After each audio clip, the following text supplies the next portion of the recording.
ഉൽപ്പത്തി പുസ്തകം 37-ാമത്തെ അധ്യായം അതിൻ്റെ 5-ാമത്തെ വാക്യത്തിൽ ഇങ്ങനെ നമുക്ക് കാണാൻ കഴിയും. ജോസഫ് ഒരു സ്വപ്നം കണ്ടു, അത് തൻ്റെ സഹോദരന്മാരോട് അറിയിച്ചതുകൊണ്ട് അവർ അവനെ പിന്നെയും അധികം വെറുത്തു. ആ അധ്യായം നമ്മൾ താഴോട്ട് പഠിക്കുമ്പോൾ ഒരു കാര്യം നമുക്ക് മനസ്സിലാക്കാൻ കഴിയും.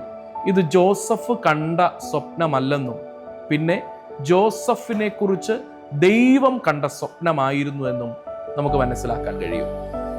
ജോസഫിൻ്റെ ആ സ്വപ്നം അത് നിവർത്തീകരിക്കുവാൻ ദൈവത്തിൻ്റെ ഭുജം തന്നോട് കൂടെ ഇരിക്കുവാൻ തക്കവണ്ണം ഇടയായി.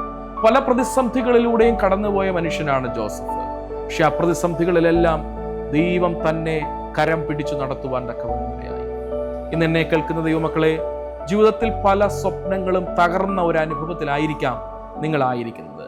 നിങ്ങളെക്കുറിച്ച് നിങ്ങൾ കണ്ട സ്വപ്നങ്ങൾ, നിങ്ങളുടെ തലമുറകളെക്കുറിച്ച് നിങ്ങൾ കണ്ട സ്വപ്നങ്ങൾ തകർന്നു കിടക്കുകയായിരിക്കാം.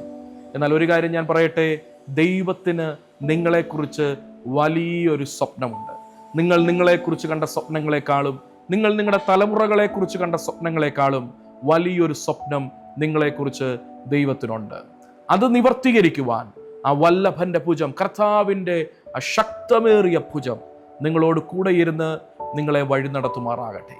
ഈ വചനങ്ങളാൽ ദൈവം നിങ്ങളെ ധാരാളമായി അനുഗ്രഹിക്കട്ടെ. God bless you.